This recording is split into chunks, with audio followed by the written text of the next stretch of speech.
Welcome, everybody. It's your boy, the Versace Stoner. We're here with a very special episode of VSW Podcast. Yes, that's right. We're still up north. We definitely are. We had a good time with cousin Larry and, Ethan. That was a good one, too. And now we're all the way up talking with Stormy Savage. Welcome to the show. It's good to be here, man. Glad to be here. I have to say, I think I first I have it right here. I think I first got wind of you through a trading card. Oh, yeah? Believe so.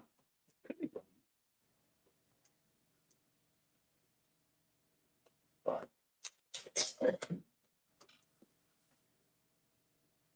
they're all around this. What happens when you got too much stuff?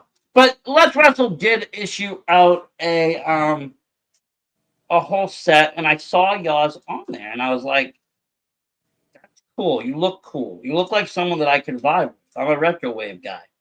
Mm-hmm. And I was just like, I heard good things from you, from Randy Carver too. He said that you were making some strong moves up in Maine, and that's another thing I like to hear. Yes, I'm from Mass, but it's somewhere. Yeah. Yes, I'm from Mass, but I watch a lot of Maine wrestling. It captured my heart back in 2020 with the road and pandemic in the dojo and all of that. And I really became a fan watching all that weekly television of Maine indie wrestling, especially Limitless. And from that point on, I just became so invested in what goes on up in Maine. So I always like to go up there. I try to get to at least 6 out of the 12 shows a year if I can, just because it is kind of a 4-hour ride, and there's ones that I can't make. And now I'm seeing even more wrestling flourishing in Maine in the last few years. It's gotten even better. Like, I mean, I know Nawa's been around forever, NAWA with Larry Huntley, but now you got like EWA's return, MPW is out there, and some newer companies are coming up there with, it gives more variety for the town to move around, because Maine's very scarce. It's like wrestling's here, and then wrestling's like another 3 hours away. Mm-hmm. Trust me, Now, I know. When did you start? I first started training in January of 23. Nice. And is this something you always wanted to do, be a wrestler? Well, when I was a kid, started with the video games. And then I started watching it live on TV and was like, this is awesome. This is what I'd like to do. Then life happened. I veered away from the scene, wrestling a little bit. And then I just decided one day, let's go back to that dream. Let's jump back in.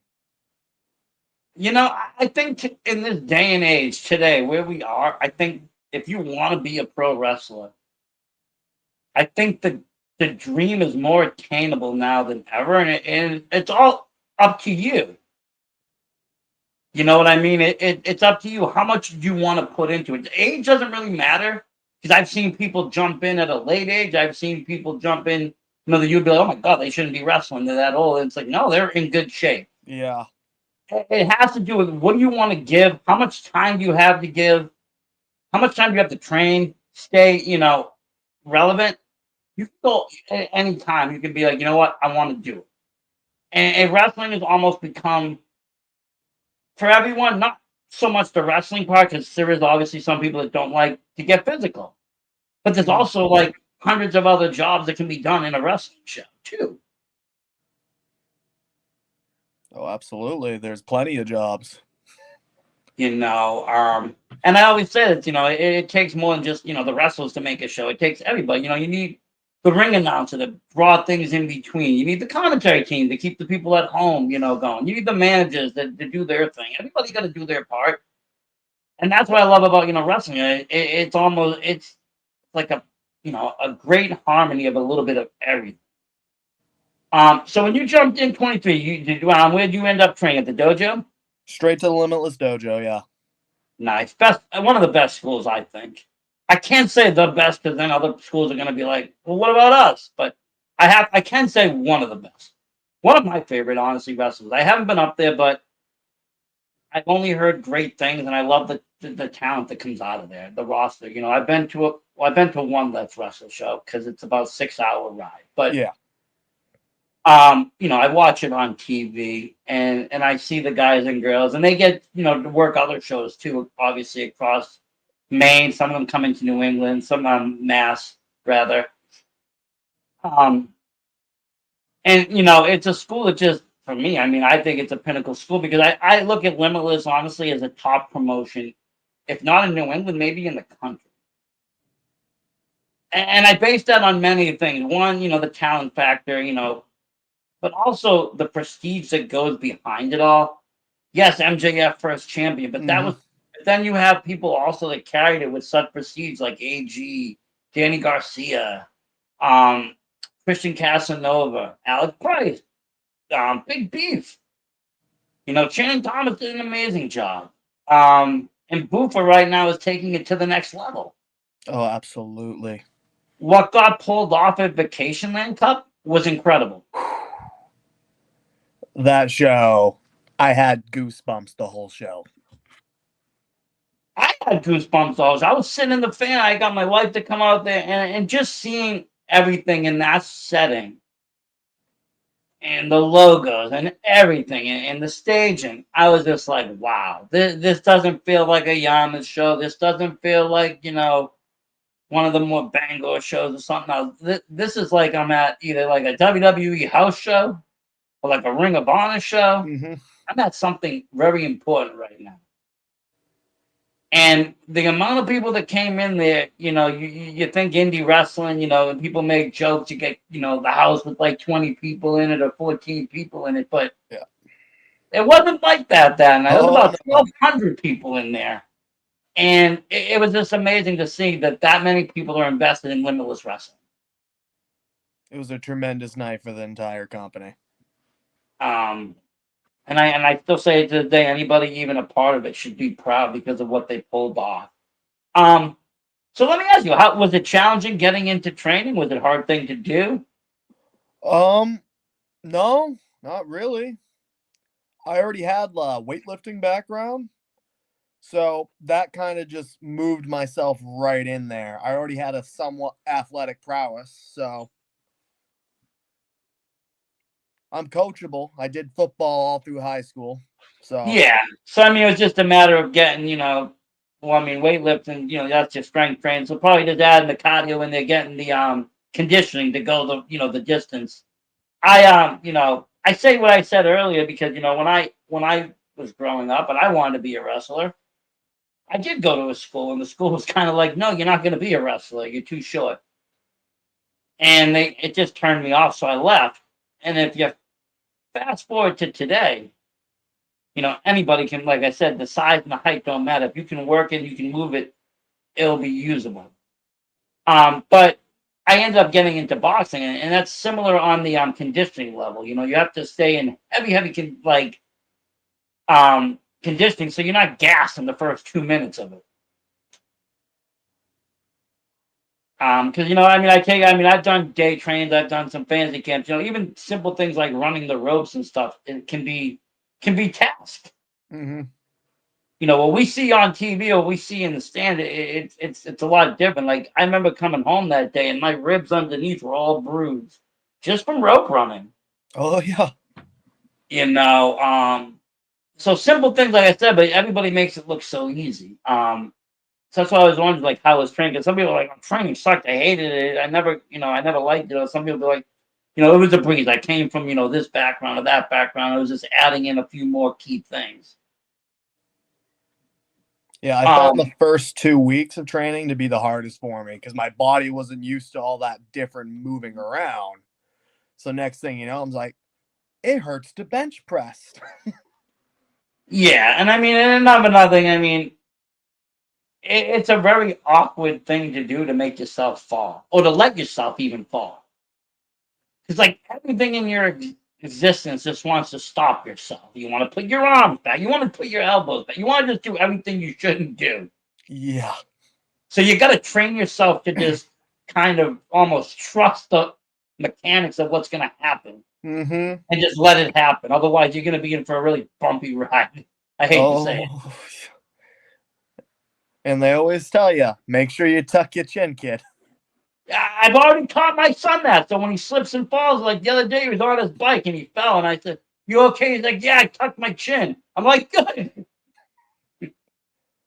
But you have to, you want to protect the neck. But I mean, that's even just part of it. Like I said, like I remember because in the tramp, like that was one part of it. Other part was obviously running the ropes. Another part was doing like what was it? Somersaults. That was pretty. That was actually made me dizzy a little bit because I was like rolling around. I'd get up and like, where am I? I was so discombobulated. Um, and then the hardest thing for me was actually getting up and over and in and back onto the ropes because like the first time I tried to do it, I like bounced up. I went over, but my leg came down, hit the skirt, so it Oof. like scraped my leg. I still have a little scar, but other things were more fun. Getting up onto the ring, like getting up onto the post was fun. Eventually, I did enjoy the bumps. I did enjoy the running the ropes. I tell you one thing that was really hard, and everybody makes it look so easy, like wicked easy, and that's going off the top. Yeah. Like I had to hold somebody's hand. I had to get a crash pad. Like my knees were shaking. I was getting vertigo. It was crazy up there because it's not what you see on TV. It's not what you think it's in a video game. There's nothing solid there. Everything is just moving. I remember my first time climbing the top rope. I was like, this is higher than I thought. That too. That too. But yeah, the training part though it interests me because everybody trains a little bit differently. Like in our area, we got a lot of Killer Kowalski training, which is nice. Great heritage line. The Mm-hmm. lineage on that is great, and the wrestlers come out great. But Maine does it a little bit different. You guys got a few different trainers out there. Some of my personal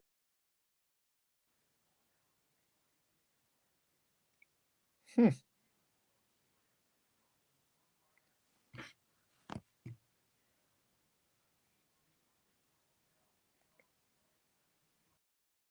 Weird. yeah, we're still here. We're still here. I don't know.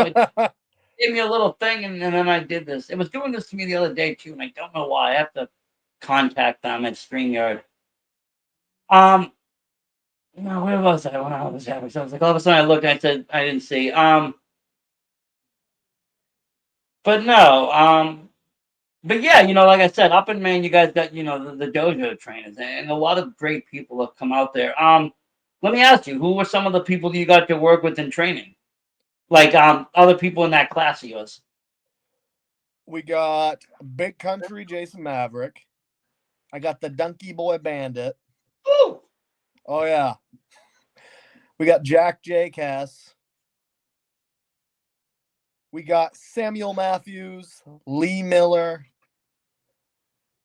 and I'm sure there's a few others I just can't name off the top of my head right now. It's funny you mentioned all those names because when I talked to cousin Larry the other day, he says those are like the top names in Maine.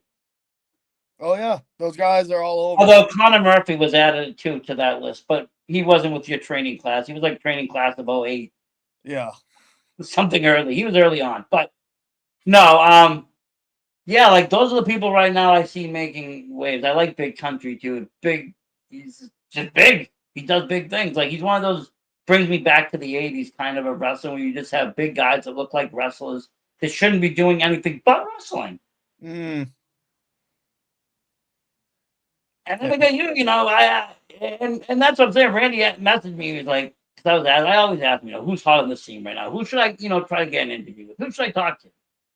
And he, your name came up. He's like, you'd really like this kid. He has, kind of, he does a retro thing, like an 80s kind of gimmick.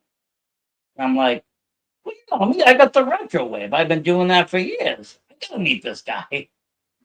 Um, is that something that you just kind of pick? Like, how did you pick what you wanted to be? Like, how did Stormy Savage come about?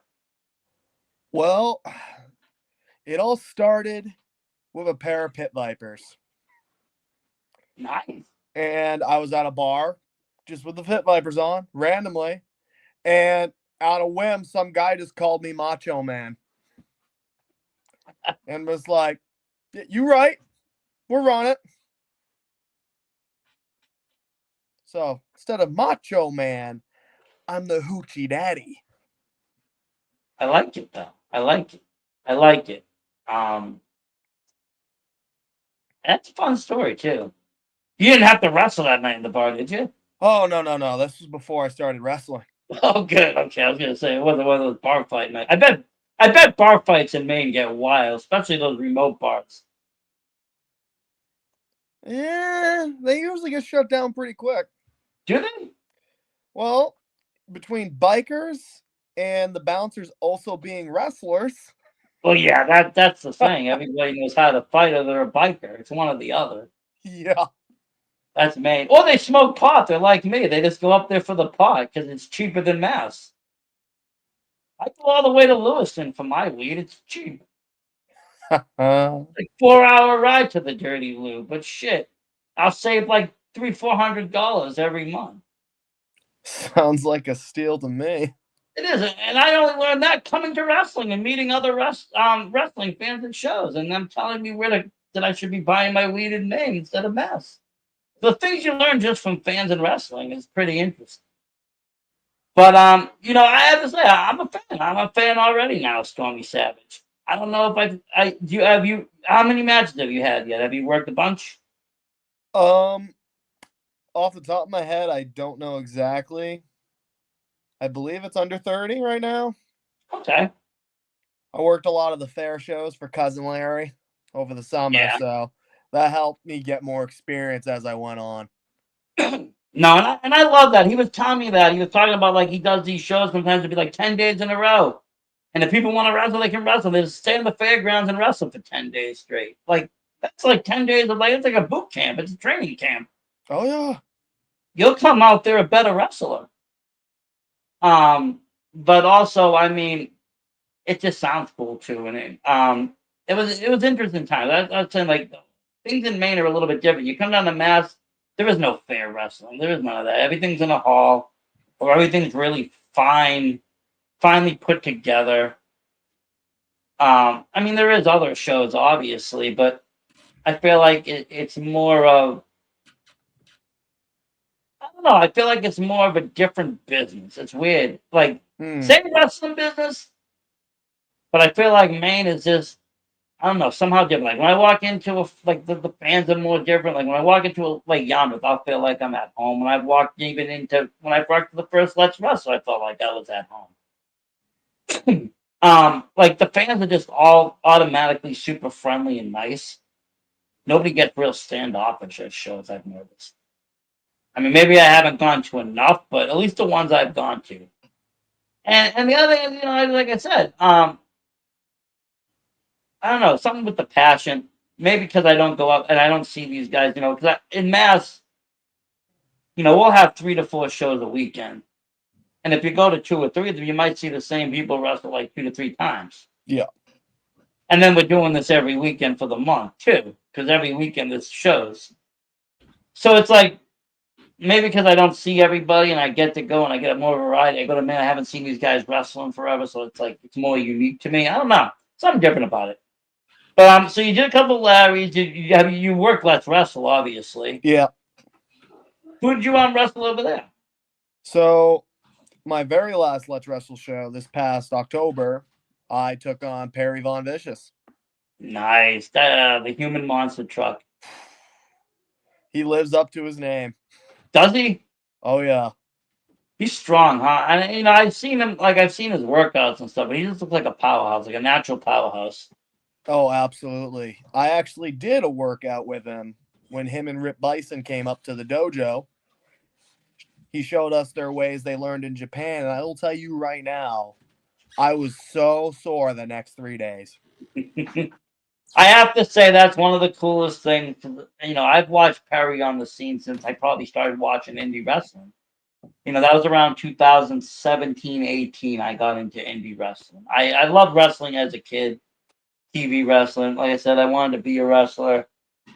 Then life happened. I did some amateur boxing, other stuff happened, learned some schooling, did some other stuff. And then about 2017, 18,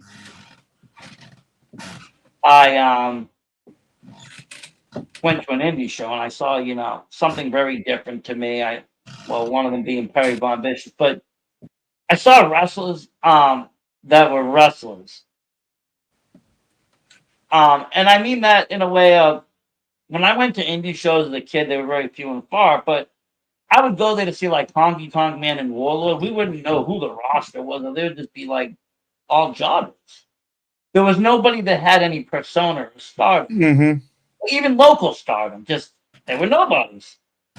When I walked into my first show, which was Northeast Championship Wrestling (NCW), it everybody, whether they had a small role or a big role, they had a role and they had a character.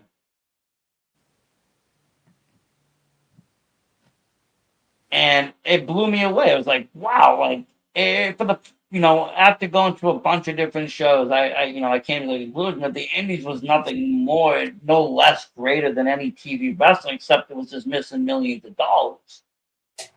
There's no big sets, there's no high end screens, there's none of this, crazy training facilities. Mm-hmm. Everything else is there. The story, the characters, the passion, it's all there.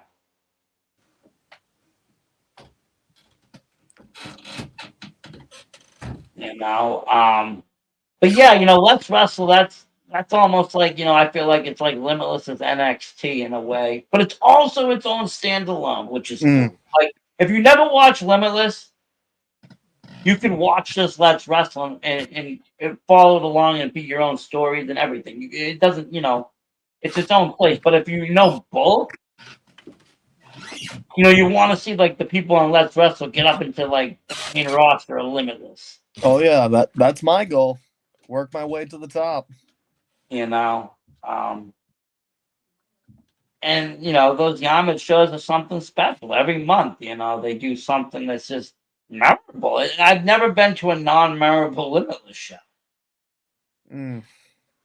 I mean, for Christ's sake, I had tickets. I will admit, I had tickets to the Statlander versus AG match, and obviously the pandemic shut that down. Yep.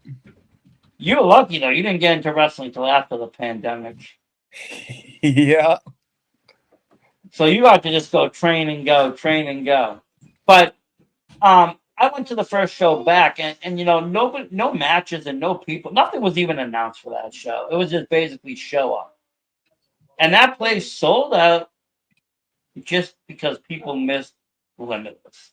Mm-hmm. And we had a great match card, obviously, but nobody knew what they were. Nobody knew who they would be.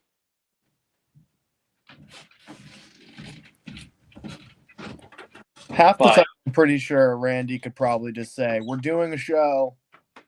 Show up." He doesn't even have to tell yeah, you who's there.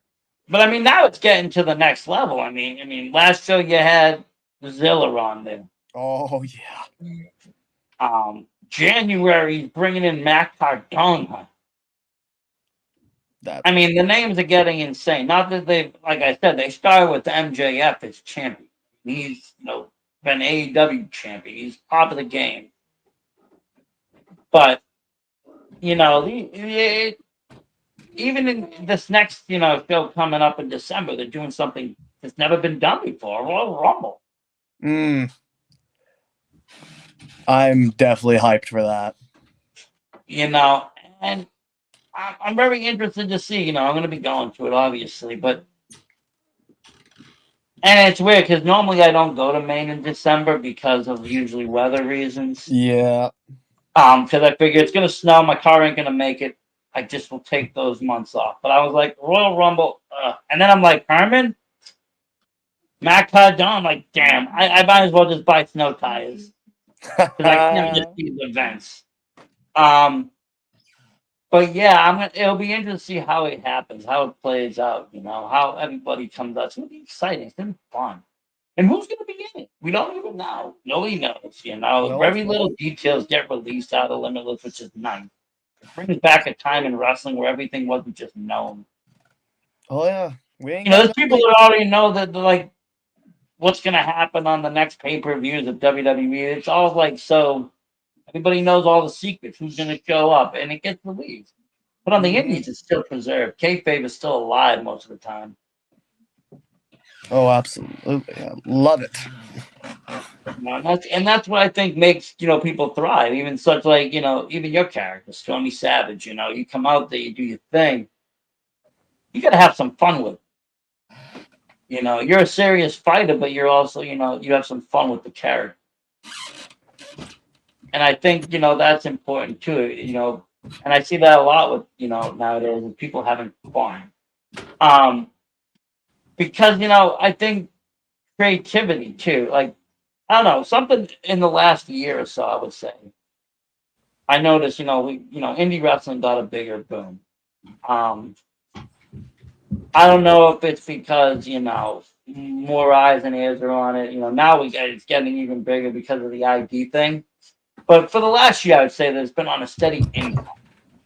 Also things like Wrestling Open help it. Thursday, every Thursday, just continuously indie wrestling, constantly down people's throats. But with that came a lot of, I think, creativity and a lot of just ways of how to do things differently and put on great, different shows and really push the level of what a show can be and what a character can be and who a character can be. I mean, 10 years ago, I would probably have to say to you that someone like Fool would not work as a champion. Or 15 years ago, I'd say that because back then only like a dark character was like the Undertaker. He was the only one that was able to ever make it really work. But then we saw what Bray Wyatt could do, and that inspired thousands upon hundreds of thousands of wrestlers to take their gimmicks Hmm. and turn it into something different, or go their dark route and show them a way to do it without having to copy or rip off the Undertaker. And just that creativity alone shifted into all new characters and people coming out. And I have to say I'm a character driven wrestling fan. I love wrestling. I love the whole moves and watching this, but what really keeps me watching is the characters coming out. Do they entertain me? Do they make me mad? Do they make me laugh? I hope they do at least one. Mm. Don't come out and do nothing. At least make me mad and make me laugh. I don't care which one because I'm there to have. I'm there to experience that. Like I think as a fan, I know I'm gonna feel emotions when I go to a wrestling show. I go obviously I like wrestling, but I also go somewhat of an escape from the real world. But there's also emotions that get attached to that show. So I might not be thinking what's going on outside the venue, but in the show I'm gonna get mad. Someone might make me mad. One of the wrestlers might say something. Some of those bad guys, sometimes Sidney Bacabella will, Oh. say something rude to you. I mean, he's nice to me, but I've seen him. I've seen some fans jump their seats. Put it that Oh. way. I've almost had to tackle those fans. Like, Sydney, we've been over this. The one I remember is when he told. I don't know if you were at that show or not, but he told the husband that, or the lady, that if she comes back to the Motel 8, he'll make a woman out of her. Oh yeah, Papa Bear is feeling frisky. Yeah, he jumped the gun, and the best part is BRG lowers the rope. He's like, "Come on in," Have and I'm at just 'em. like, Jesus. But yeah, Huh. Yeah, the most important thing I've learned is if you're not connecting with the fans, it doesn't matter what moves you know or how you do them. The fans aren't buying it. Who cares? well, no, that's the thing. I mean, two fighters coming out is fine, but that's UFC or boxing or Mm-hmm. some other fighting sport. This is wrestling, and wrestling is a Exactly. mixture of everything. I feel. I know that some people want to make it more, if we're gonna make it more, Reality based. yeah, I guess that's the word, or more, sports like. Well, how do you do that without taking the character? And once you take the character, then it just again becomes a UFC or a mixed martial art kind of fight. And there's a marker for that too. I mean, you got Josh Barnett, Bloodsport, which is a little bit more of a physical kind of wrestling. Um, but still, I like to see. I mean, I'm a big fan of like Rad Pro. I like to see all their '80s '90s characters come out. Everybody that I know is a wrestler from one brand coming out as somebody totally different. Yep.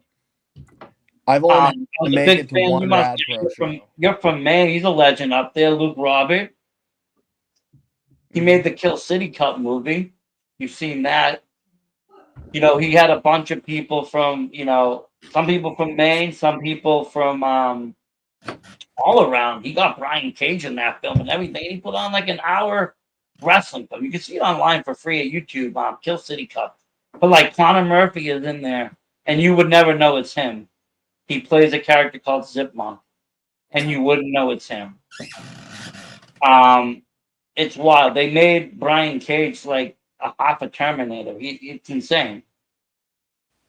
But yeah, things like that I think keep it interesting, keep it fun. But you've been in the game now, what, about a year? A little over a year and a half, A little almost over a 2. year. You've worked Maine. Have you come down to Mass yet?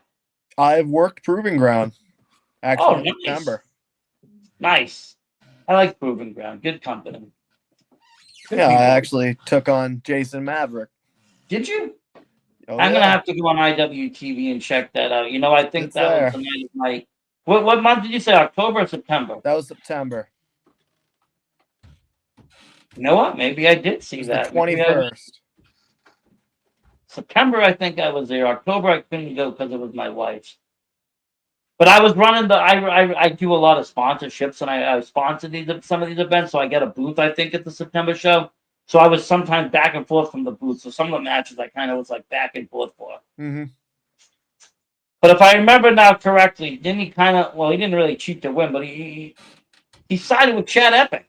Y'all, he betrayed me. He betrayed the dojo, and he betrayed his pride. And that's not cool. I mean, you got to remember where you come from, and what you learn. I mean, I get it. You make friends along the way. Some things look a little bit more appeasing, the quick way, the easy way. But again, got to remember where you came from, how you got there. You can't forget those things. You have any more plans coming back down Mass? Any shows lined up? Or in Mass currently, I don't have anything lined up, but I have been working with NWWE down in Rhode Island. Oh, nice. They're another one. They just had a show, I think, last Saturday. I was on it. Nice. Good time. That's another good fun promotion to watch. I don't get down to Rhode Island. Yeah, it's funny. I don't go. I'm more apt to drive north than I am to drive west or south. So like I live in like near Boston, but I'm more apt to drive 3 hours to Maine for wrestling than I am for like an hour to Worcester or like 2 hours to Rhode Island. It's weird, but because I think the traffic wise, there's no traffic once you get past a certain point going up Maine. Plus, you guys up the speed limit. You can go like 80. Nobody gives me trouble. But yeah, I don't know. I like I said, I probably put Maine on a high pedestal because it's been one of those places that's always been not just as for the wrestling, but just in general, a nice escape away. Places I've gone away, good trips, with family, friends, etc. And then, like I said, after 2021, when you guys Limitless came back, it started up there with the wrestling. And then I think I'm gonna start. I haven't yet, but he made it very enticing. I think I'm gonna check out the next Gino show. So I heard those are a blast. I've heard a lot of stories of the Gino shows. But yeah, no, NAWA is definitely on my list of something to see. I want to check out MPW too. I just have to find the right timing. And EWA, all these places, like I said, they're thriving in Maine right now for wrestling. which is great to see because for a while it was only like one or two promoted. What I remember, I think it was just like, well, you had Crown up and top of Crown, but then you had like basically just like Limitless and NAWA.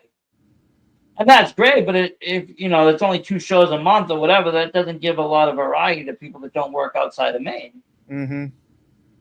or that don't live within the radius. Because like Maine can vary. You could drive 5 hours and still be in Maine, Yep.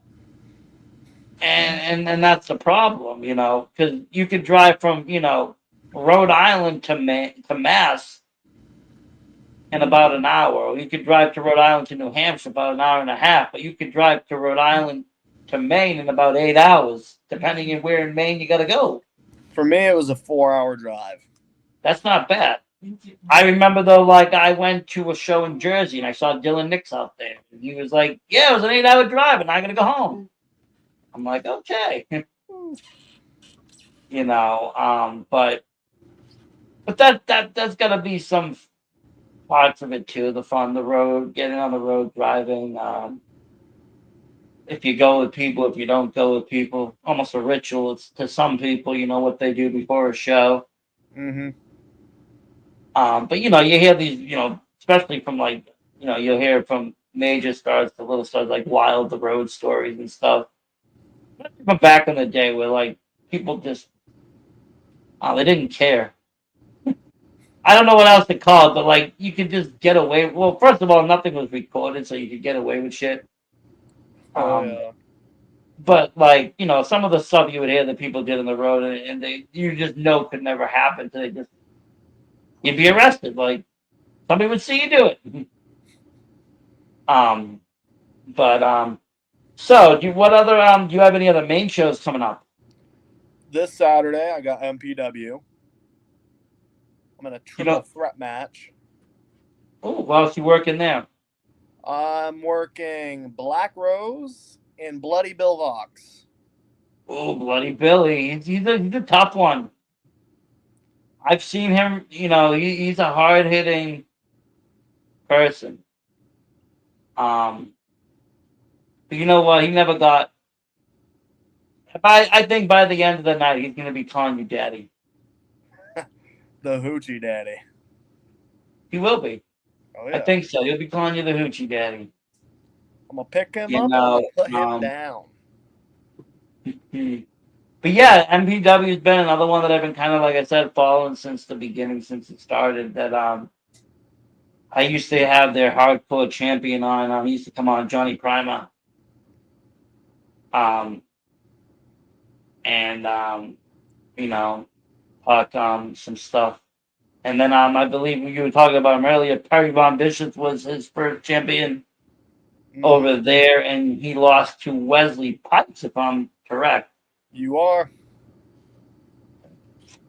I might smoke, but I still remember who champions are. I know the winners. I might not remember all the losers. That's the only thing. Um, but no, but yeah, that's another promotion. Like I said, I see a lot of friends that get to work there, come back and forth, even from Mass. It's a cool promotion. It's kind of in the middle ground of Maine, where it's not too far, not too short.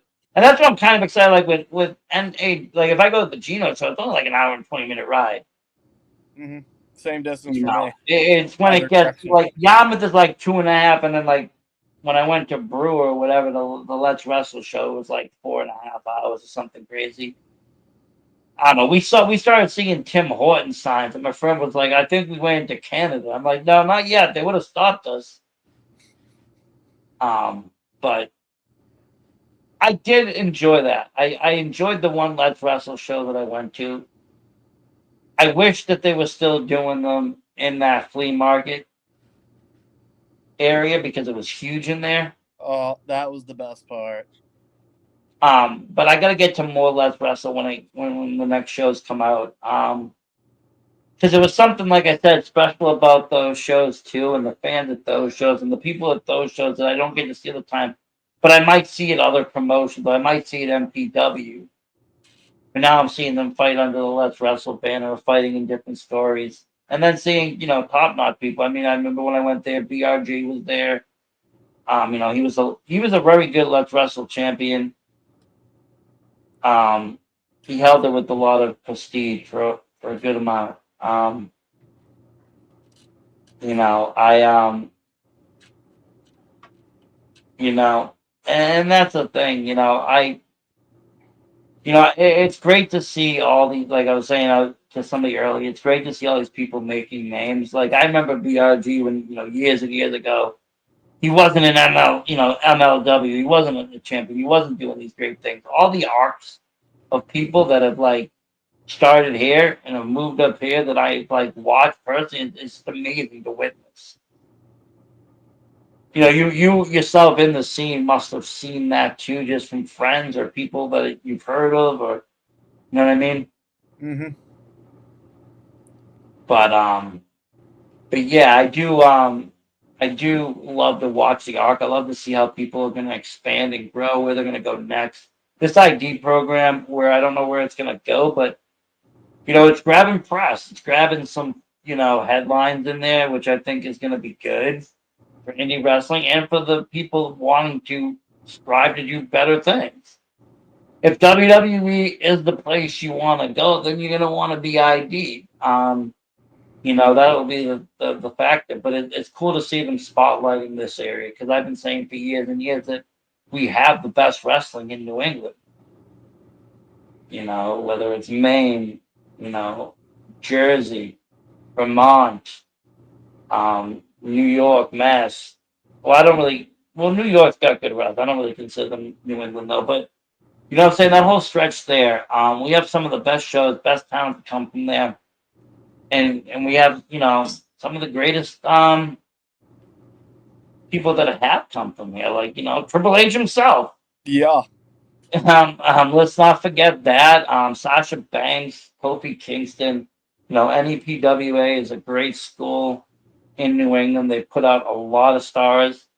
Um, Cap, Creative Pro, they're a great school. They put out MJF, they put out Aaron Rourke, they put out Gabby Porter. They put out a lot of stars. Bell Time Club has put out tremendous wrestlers. Alec Price, Channing Thomas, Bo does know, I have to say. And the dojo's been putting out great people. And other schools too. We have a robust amount of schools too. Like it's funny. I've been talking and doing interviews on another show with people from another that do wrestling in like Finland and the Nordics, and the scene there is very new. So there's only like two schools, and people will drive across country to go to class. So like people would go to New Hampshire to Maine to go to the dojo. People will be driving from like the Nordics across country to go and train twice a week or whatever. And it's just like, wow, it's not used to like schools, every I don't know. I mean, there's a bunch in my, not in my town, but like Mm. that I can get. In the greater area. Yeah. And I mean, I think it's important, but it's just funny seeing like a new kind of brand new territory be opened up. And we got to actually talk to the guy that started wrestling in Finland, which was wild. His name is Starbuck. He actually trained under Stu Hart and then took all his knowledge and went to Finland and started pro wrestling. Damn. And yeah, it's wild just to hear those stories, but you know, like I said, it all starts whatever it is, no matter where it is, what it is. It all starts in a small hall in the indie scene. The indie scene is the backbone of any pro wrestling. Without it, the mainstream cannot really exist. Not anymore. I mean, maybe back in the '80s, yeah, because they were pulling football players and homegrown talent, but that's not so much today. Most of the stars are from the independent scene. Even Cody Rhodes, yeah, he came to WWE, but he made a name for himself on the indies. And so, I always like to stick with it. Let me ask you, who are the top people you want to face? Whew. I would love to have a match versus Beef. Versus Which one? yourself? Huh? You said versus yourself? Versus Beef. Oh, Big beef, Beef. beef, beef, beef, beef. I thought you said me. I was like, oh, that's what Channing Thomas said, believe it or not. When I said, who would you want to wrestle? He said myself. But no, beef would be good. That was actually Jason Maverick's number one pick too. And I've been telling Randy now for a month, you better just have beef come up every month and let's get these fights going. And Channing Thomas would also definitely be on that list. Well, I mean, I think that would be a fun match. I think it'd be a good challenge for him. I think you would honestly put Channing out of his comfort zone. I don't think Channing would know what to do with the Hoochie Daddy, honestly. Oh, I'm a whole different beast than he's dealt with. And that's what I'm saying. Like he's not used to what he dealt with. You'd put him way out of his comfort zone. Bacabella wouldn't even be a factor. It would be a good fight. I would like to see it actually. I'd like to see it go down. Um, but yeah, those are two great names, and honestly, Big Beef doing wonderful things too on the scene. Just really grew up and got his name out there, and he's doing Mm-hmm. amazing things. And it's great to see because again, every time I met him at Limitless, he was just one of the most nicest people. Um, just a humble, nice person. And I think that's what I love about the indie scene. Not that there isn't bad people or good people or whatever, but there's a lot of humbleness. Once the curtain drops just a tad, it doesn't have to go all the way down, but just a tad. You can see the kind of humbleness of how people are. The bad champion is still grateful for the fans that boo him and cheer him and all of that. And you don't see that. That's definitely hidden. You hear the speeches, but they sound synthetic on TV. But when you see the tears and shit in the ring at an indie show, it's like these people got heart and passion, you know. Um, so, is there any other promotions that you want to see yourself in? Whew. I don't have names of promotions right now, but I would like to venture further out of New England. Get Yeah, why myself not? out there. Why not? I mean, love to see you back in Proving Ground. That'll be fun. And there's a whole other bunch of promotions, like I said, out there. Even Beantown Wrestling Alliance, which sponsors this episode tonight. Great promotion running in Revere, Massachusetts. They're actually going to have some main people on the next show, actually. Um, and yeah, it should be a good time. Maybe want to check in with them too. I know they'll be looking for people in February. But there's also, like I said, there's a lot of wrestling, and you're also doing the Jersey thing. I'm not Jersey, sorry, Rhode Island thing. And like I said, there's some promotions out there that I like a lot too. RWA is really nice.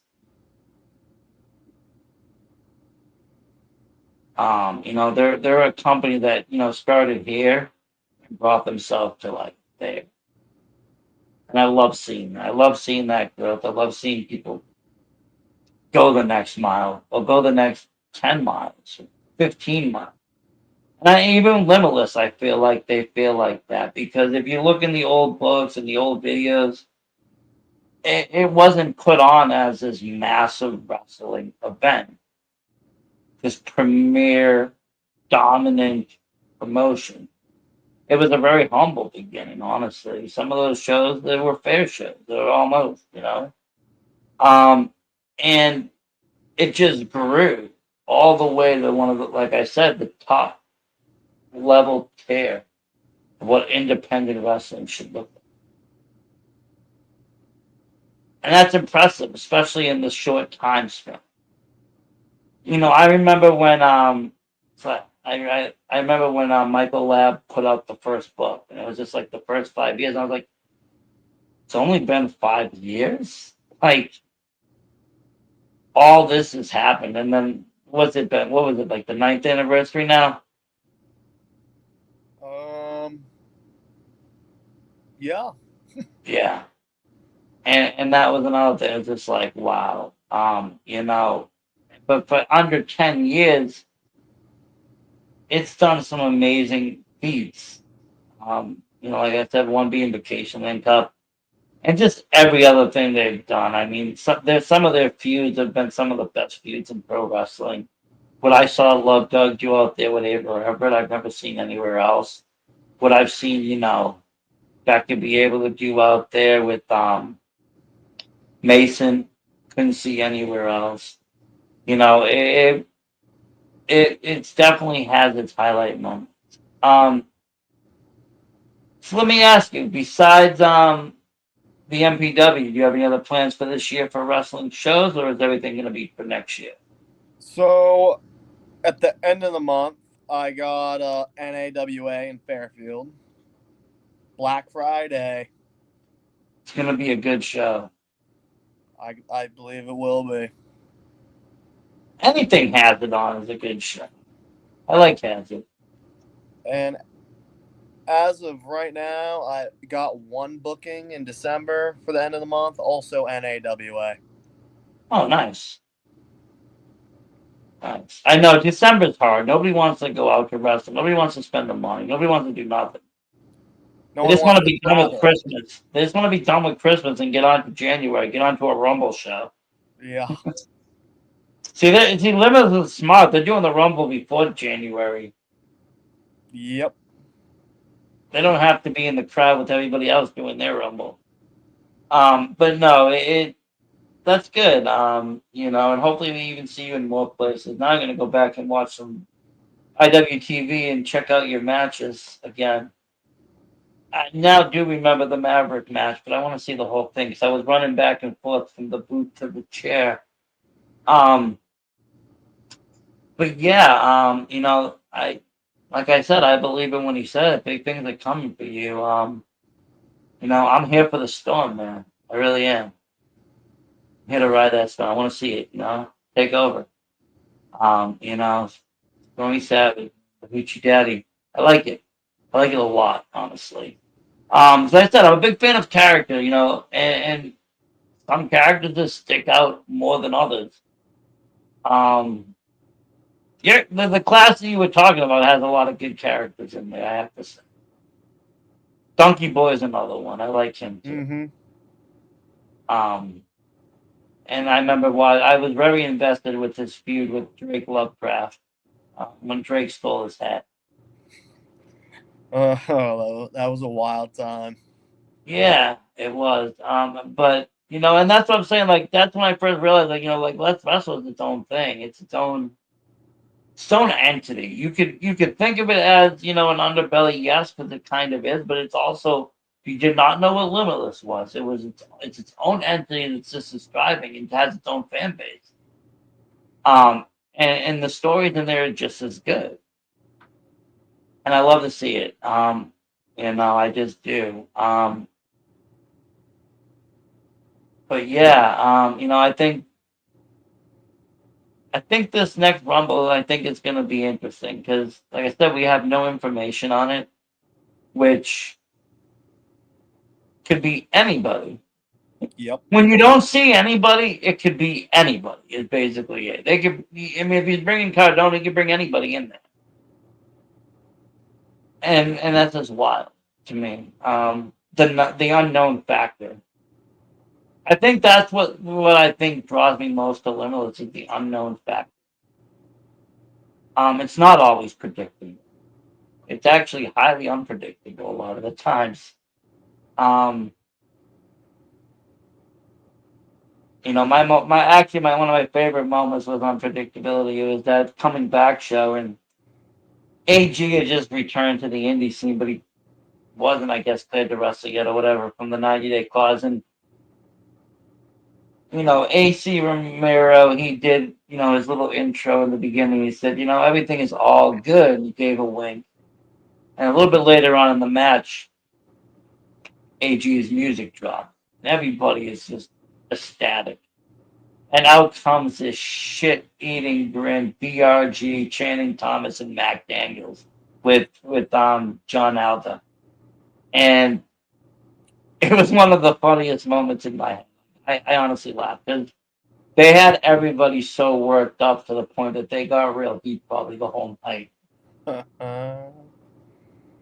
Um, yeah, that was back in like 21 when I first got back, like I am. In like 22, I diversified. I went everywhere.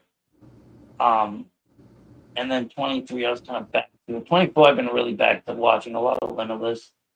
It's all about what's going on and if I can get to Maine.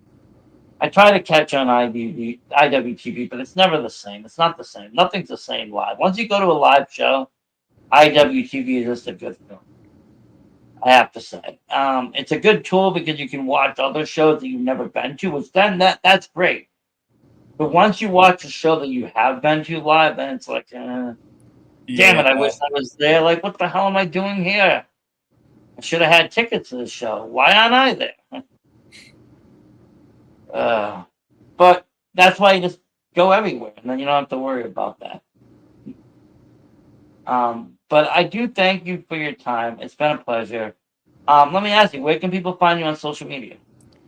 They can find me on TikTok at Stormy_Savage. They can find me on Facebook at Stormy Savage.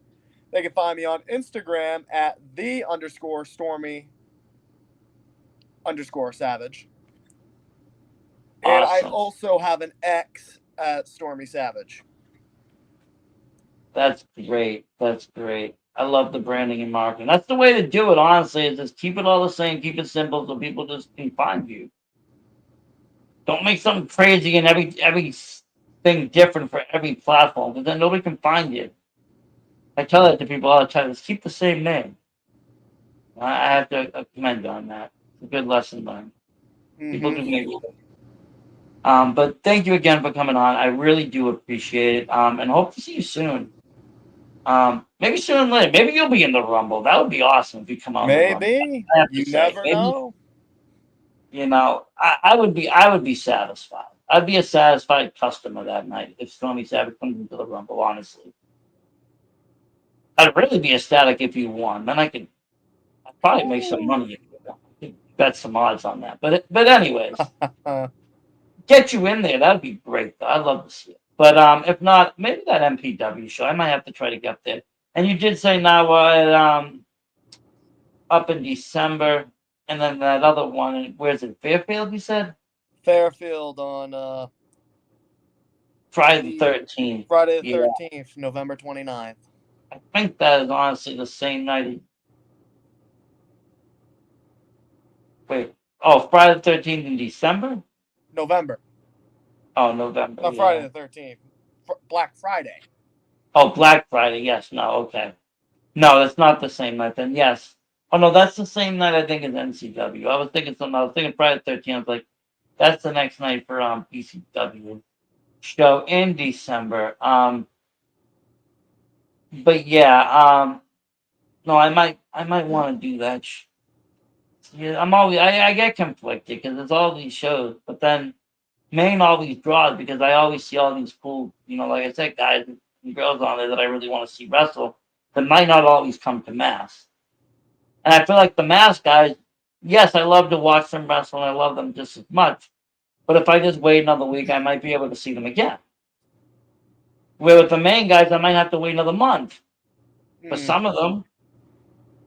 Others will be off, obviously, all around, but other people don't travel, especially at this time of year. Like I said, it's kind of scarce because some people don't, want to a travel a lot with the weather permitting, and then b the cost of stuff. You're trying to get all the Christmas stuff done or the holiday stuff, whatever you celebrate. It all comes to a cost. It's like, what's the first thing to go? Unfortunately, the pro wrestling. It just gets, the wife be like, no, you're not going to Maine this month. But no, thank you again though for coming on. We do hope to see you soon. And definitely someone to keep an eye on. The Hoochie Daddy, Stormy Savage. Thank you again. Thank you, everybody at home. And as always, support indie wrestling. Versace Stoner.